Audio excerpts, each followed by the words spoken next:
Assalamualaikum warahmatullahi wabarakatuh. Bismillahirrahmanirrahim. Berjumpa lagi dengan saya, Bayi Cipta. Di video ini kita akan membahas asal-usul kata. Dan di video yang pertama ini kita akan membahas tentang asal-usul kata Mesir ya. Tentunya ini sudah transmisi ke bahasa Indonesia ya. Jadi kita akan lacak dari manakah kata Mesir ini berasal. Pertama saya akan coba melacak dari bahasa hieroglifik atau bahasa Mesir kuno. Di sini ada simbol seperti ini. Ini adalah simbol untuk kata Kemet. Kemet itu berarti negeri hitam. Jadi kata Kemet ini bisa mengacu kepada negerinya atau kepada orangnya. Negeri hitam ini mengacu pada tanah yang diolah di sepanjang Sungai Nil ya. Tanah hitam. Kemudian dalam puji-pujian untuk Saint Wasret 3 di sana disebutkan pernyataan seperti ini. Ini adalah transliterasinya ya. Kalau kita coba buat transkripsi maka kita baca ini Hiu Kemet M Hepeske. Nah, di sini artinya betapa menariknya Kemet dengan tanganmu yang kuat. Nah, kita lihat di sana ada kata Kemet dengan simbol yang sama yaitu ini. Inilah Kemet yang berarti negeri Mesir yang dimaksud dalam bahasa Mesir kunonya ya, Kemet. Nah, baik kita lanjut sekarang. Kemudian ada kata yang sebenarnya digunakan lebih awal dibandingkan kata Kemet ya, yaitu kata Tawi. Tawi ini berarti dua negeri ya. Ada namanya adalah dua negeri menggambarkan yaitu Mesir Hulu dan Mesir Hilir ya. Ini juga bisa kita lihat dalam puji-pujian yang sama untuk Saint Wasret ya. Saint Wasret 3 di sana dinyatakan yaitu kata Hawi Tewi Mepehetik. Nah, di sini kita lihat yang tanda saya kasih beri garis bawah di sini dia berarti adalah Tawi atau Mesir. Nah, jadi sangat jauh beda negeri ini apa yang tertulis dalam hieroglif dengan Mesir yang kita kenal sekarang. Nah, kita akan tahu dari manakah kata Mesir itu berasal. Nah, ini artinya adalah betapa menariknya dua negeri dengan kekuatanmu. Nah, ini ada Tawi, ya, dua negeri dengan simbol seperti ini. Jadi dalam bahasa hieroglif itu untuk menyatakan bentuk dua atau dualis atau tasnya itu tinggal mereduplikasi simbol tersebut. Kemudian kita beralih ke bahasa Mesir modern yaitu bahasa Koptik. Di sini ada dua dialek yang populer yaitu dialek Sahidik atau Sa'idiyah dan dialek Buhairik atau Buhairiyah. Dalam dialek Sahidik dia Mesir itu disebut Keme. Sementara dalam dialek Buhairiyah atau Buhairik dia disebut Khemi. Nah, seperti ini ya. Nah, kemudian kita bisa lihat di sini ada contohnya dalam Matius 2:13 dalam bahasa Koptik. Di sana disebutkan Tonk alopiu empialo nem tefmau ohoh fot echimi. Nah, di akhir kita bisa lihat ada kata echimi yaitu dari Mesir ya. Kalau kita lihat terjemahannya ini adalah bukan dari tapi ke Mesir ya, Echimi. Nah, kemudian kita lihat istilah Koptik itu sendiri ya. Koptik itu apa? Berbeda dengan Keme atau dengan Mesir. Koptik itu kita bisa lihat dalam hadis ya. Rasulullah SAW bersabda atau direwetkan dari Rasulullah SAW, "Idza fatahtum Misra fastausu bil qibt khaira." Ya, artinya ketika kalian menaklukkan Mesir, maka perlakukanlah orang-orang Kibtinya dengan baiknya. Di sini dalam hadis kita lihat ada dua kata yang digunakan, yaitu pertama adalah kata Misr, yang kedua kata Kibt. Nah, biasa Kibt itu mengacu kepada orangnya, gitu.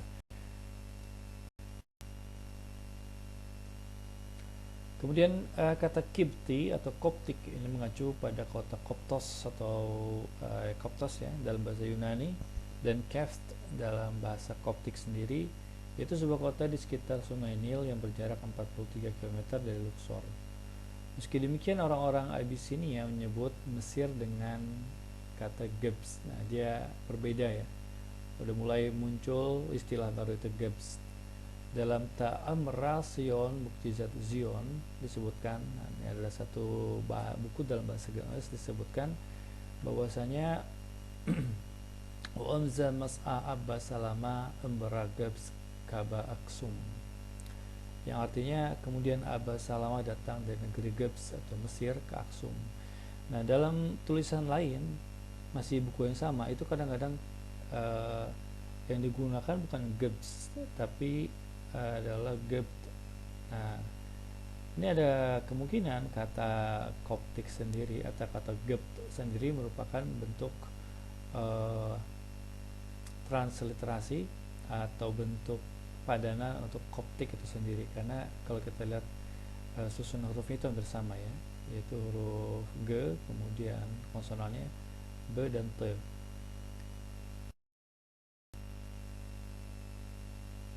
Kemudian kita masuk ke rumpun bahasa Indo-Eropa, khususnya bahasa Eropa. Misalnya dalam bahasa Inggris Mesir disebut Egypt ya, yang merupakan kata serapan dari bahasa Yunani itu Egyptios. Ini bisa kita lihat dalam pernyataan Eucrates ya.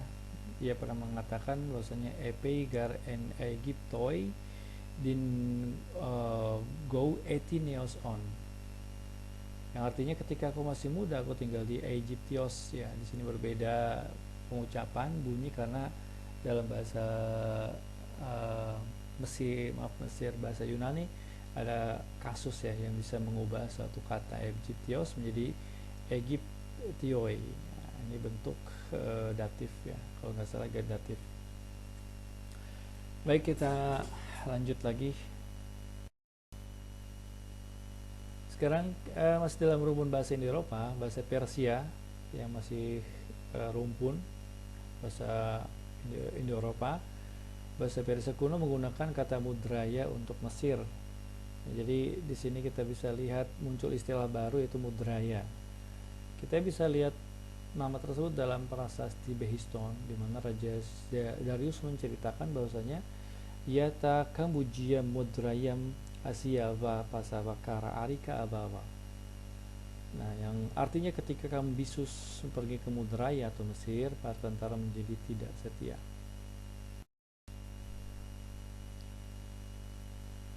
Lalu dari mana asal usul kata Mesir? Nah, jadi kata Mesir belum muncul ya, kecuali dalam bahasa Arab tadi disinggung ya. Dalam bahasa selain itu belum muncul kata Mesir.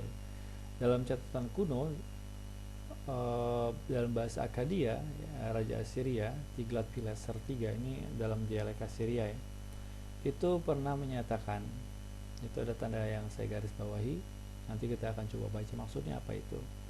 Di sana disebutkan ana Mesir Asyur gur ra urumesh ni mishuatu ana eshuti duush. Nah, di sini ada kata-kata Mesir. Nah, kita temukan Mesir pertama kali ternyata dari bahasa Assyria. Kemudian di sini ini yang saya beri huruf besar ini, dia adalah bahasa Sumeria ya.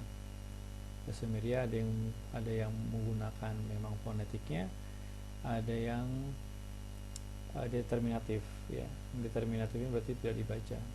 Ana Mesir Asyur gitu ya. Maka gura, nah ini uru juga ini enggak dibaca ya. Mes ini usuatu ana estuti duush. Nah, apa artinya?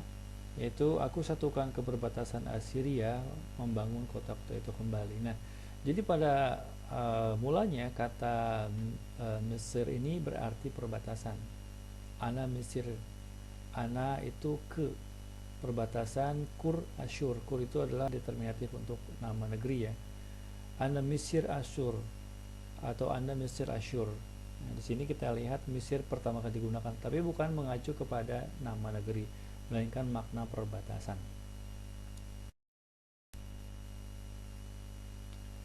Awalnya orang-orang Assyria itu menggunakan kata Misru atau Mesir ini dalam bentuk nominatif ya. Ini dalam genetif ketika dia digabungkan dengan kata lain maka menjadi Mesir, bukan sebagai nama geografis melainkan karena negeri tersebut berbatasan di bagian utara dengan Suriah dan di bagian selatan dengan Asia Minor. Kemudian kata ini mengalami sedikit perubahan morfologis menjadi Musuru ketika mengacu ke Mesir. Untuk membedakan kata Misru atau Mesir dengan arti perbatasan dengan kata Musuru sebagai nama geografis, maka bahasa Akkadia itu lazim ya, sangat maklum menggunakan kata atau determinatif kur untuk negeri. Nah, jadi kita nggak akan ketukar mana perbatasan, mana negeri Mesir sebelum kata tersebut. Ini bisa kita lihat dalam pernyataan Sargon II. Ia menyatakan pernyataan seperti ini. Madatu syadishpir'u umankur musuri amkhur. Nah, kita lihat di sini ada kata simbol kur ya, yang menyatakan bahwasanya dimaksudnya adalah Mesir sebagai negeri. Di sini artinya adalah madatu syadish. Madatu itu artinya madatu upeti ya. Syadishpir di sini adalah determinatif, jadi bisa kita tidak dibaca. Berarti madatu syapir'u. Siapakah pir'u? Yaitu pir'u itulah Fir'aun ya. Pir'u Mankur itu raja. Ini dalam bahasa, ditulis dalam bahasa Sumeria, sementara dalam bahasa Akkadia ada bacanya Syarri ya. Syar'i Musuri Amkhur, yang arti lengkapnya adalah aku menerima upeti dari Fir'aun raja Musuri atau raja Mesir. Nah, di sini juga menjelaskan bahwasanya Fir'aun bukan satu-satunya orang hebat di masa lalu ya, karena ternyata Fir'aun itu pernah bertekuk lutut di hadapan Sargon II, raja Assyria. Kita lanjut dari Mesir ini kemana larinya. Jadi kita bisa katakan bahwa Mesir berarti negeri perbatasan. Nah, ternyata kata Mesir atau Misr itu berasal dari bahasa Akkadia atau secara spesifik bahasa Assyria. Kemudian kita akan lihat dalam bahasa lainnya. Selanjutnya istilah ini ditransmisi ke bahasa Semitik lain ya. Kecuali bahasa Hegaz, dia punya istilah tersendiri, itu Gebs. Nah, Suryani atau bahasa Aram Edesa sebagaimana dalam buku Maktabanut Zabni, Kronik Dunia, ini karya Mikhail Rabo. Jadi Maktabanut Zabni ini ada dua versi. Yang pertama ditulis oleh Mikhail Rabo atau Michael Raba, yang kedua oleh Bar Ebraya. Di sana dinyatakan bersyatta alfa wa arba'a wa mitis'i wa thamanaya Salahuddin Sultan Kanashilwata min Masren wa min Arbaya wa min Surya wa min Asur, yang artinya di sini ada transliterasinya bersyatta. Di sini sedang bicarakan tentang Salahuddin ya. Salahuddin versi Kristen ya, versi catatan Kristen maksudnya. Jadi bersyatta alfa atau alfo ya kalau bahasa dalam dialek itu alfo wa arba wa tis'in wa tamanaya 1496. Salahuddin Sultan Kanesh itu mengumpulkan ya. Kaneshat itu kan menjadi Kenushta itu gereja, tempat orang berkumpul ya. Khilwata min Nasren wa min Arabaya wa min Surya wa min Asur, yang artinya pada tahun 1498 Sultan Salahuddin mengumpulkan pasukan dari Nasren, Mesir, Arab, Suria dan Assyria. Di sini ada kata Nasren, ini simbolnya ya. Nah, ini Nasren dalam bahasa Suryani. Berikutnya kita lihat dalam bahasa Ibrani, Mesir disebut dengan Misraim ya. Kita bisa membaca dalam kitab Bereshit atau Kejadian pasal 13 ayat 1. Di sana disebutkan tentang Abram ya. Wa ya'al Abram mi Misraim hu ishto. Wa ya'al Abram mi Misraim hu wa ishto. Dan Abraham datang dari Mesir bersama istrinya. Dan terakhir, kata Musuru disebut ke dalam bahasa Arab menjadi Mesir, yang sudah kita singgung tadi ketika bicara tentang Koptik. Wallahu a'lam bishawab. Semoga bermanfaat. Wassalamualaikum warahmatullahi wabarakatuh.